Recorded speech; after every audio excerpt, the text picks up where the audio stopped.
kekerasan itu pada akhirnya adalah lingkaran setan. Ketika dia tidak bisa membalas kepada orang yang melakukan, dia akan membalasnya kepada orang yang lebih rendah atau lebih memungkinkan untuk dilakukan kekerasan.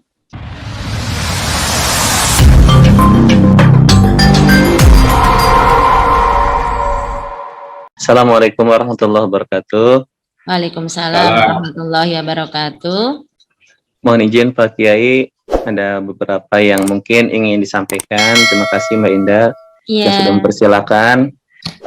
Di pagi hari ini saya teringat bahwa ternyata ketika kita melakukan kekerasan ya terhadap orang lain itu kan faktor yang tadi Pak Kiai sampaikan, ketika dia dalam posisi yang lemah gitu ya, sehingga mudah sekali memberikan sentuhan fisik yang negatif ya terhadap orang tersebut.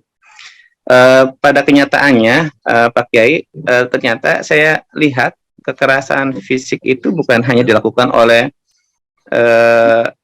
ayah ataupun suami kepada istrinya, tapi saya lihat juga di studi kasus itu seorang ibu kepada anak-anaknya. Diakibatkan apa? Diakibatkan kesalnya ibu tersebut terhadap suaminya. Nah, ini berefek kepada ibu marah kepada anak-anaknya. Dia mukul anaknya itu bukan berarti tidak sayang sama anaknya, tapi sama bapaknya, kesel sama suaminya.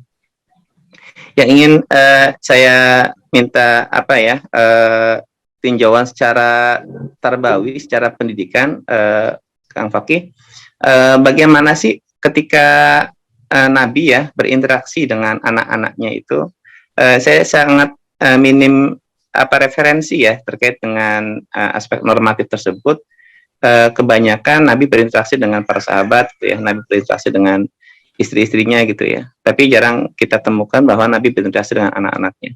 Nah, tinjauan secara pendidikan ini barangkali yang menjadi landasan ya, karena tadi saya ambil ya berangkat dari KDART itu bukan hanya ayah kepada anak-anak ya, tapi juga ibu yang kadang-kadang ketika marah itu sampai mukul ya anaknya gitu kan.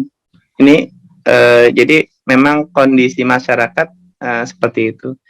Minta pencerahannya Pak Kiai terkait dengan interaksi Pak ya Rasulullah ya sebagai contoh bagi umat ini kepada anak-anaknya, terutama anak perempuan ya. Terima kasih Pak Kiai. Assalamualaikum warahmatullahi wabarakatuh. Waalaikumsalam warahmatullahi wabarakatuh. Ya, memang kekerasan itu pada akhirnya adalah lingkaran setan. Ketika dia tidak bisa membalas kepada orang yang melakukan, dia akan membalasnya kepada orang yang lebih rendah atau lebih memungkinkan untuk dilakukan kekerasan. Jadi misalnya seorang suami, dia menjadi korban kekerasan dari atasannya di sebuah pekerjaan. Dia nggak bisa membalas, dia lakukannya kepada istrinya. Istrinya tidak bisa membalas kepada suaminya, dilakukan kepada anaknya. Anaknya nggak bisa membalas kepada ibunya, dilakukan kepada adik-adiknya. Atau mungkin kepada hewan, ya akhirnya terjadi lingkaran kemana-mana itu.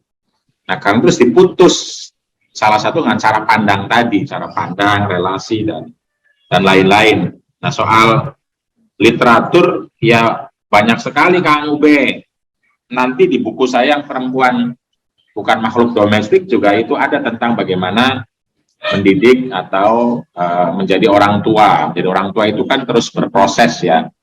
Dan ada buku juga yang terbit oleh Rumah Kitab, itu ada ratusan hadis yang saya sebut bagaimana relasi Nabi dengan anak-anak, dengan cucu terutama. Kan anak kan tidak harus anak langsung ya. Karena catatan Nabi dengan anak yang ketika di Mekah sangat sedikit, tapi kalau di Madinah ya sama Fatimah itu banyak beberapa. Bagaimana Nabi menyambut, duduk sama rendah, memandang, kalau ngobrol itu matanya ketemu mata gitu loh. Menjadi onta yang dinaikin cucunya, lalu Nabi juga menggendong, Nabi juga berhenti khutbah karena cucunya menangis. Itu banyak sekali hadis-hadis yang seperti itu. Nabi mau mendengar, mau bergurau, mau berbahasa dengan anak-anak gitu. Lalu kemudian Nabi justru mendatangi anak-anak yang sedang bermain-main, lalu ikut bergembira sama mereka. Itu banyak hadis-hadis seperti itu. Jadi termasuk yang catatan yang paling keren itu adalah catatan Anas bin Malik. Anas bin Malik itu diserahkan oleh orang tuanya untuk membantu atau melayani Nabi sejak umur 9 tahun. 9 tahun itu bersama keluarga Rasulullah. Lalu dia bercerita bagaimana Rasulullah berrelasi dengan atau memperlakukan dirinya sebagai seorang anak atau usia anak 9 tahun itu.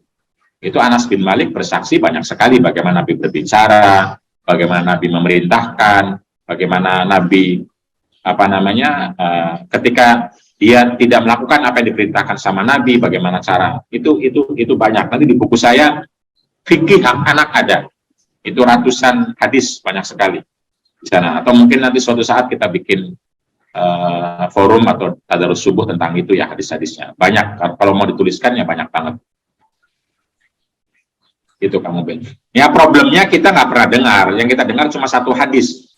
Muru auladakum bis sholati wahum abna'u sab'ain wadribuhuma wahum abna'u asyrin.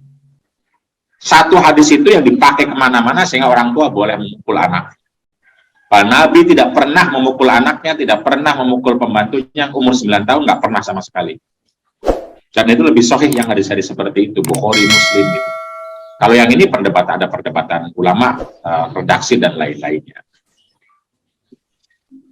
Nanti kita bikin forum lagi, tapi buku ada, saya kira banyak di buku lain juga ya, tapi mungkin jarang diungkap saja. Sebagaimana hadis tentang hak perempuan itu jarang diungkap. Karena itu saya tulis As-Sittin Al-Adliyah 60. Itu baru 60, belum yang lain gitu loh. Belum yang lain.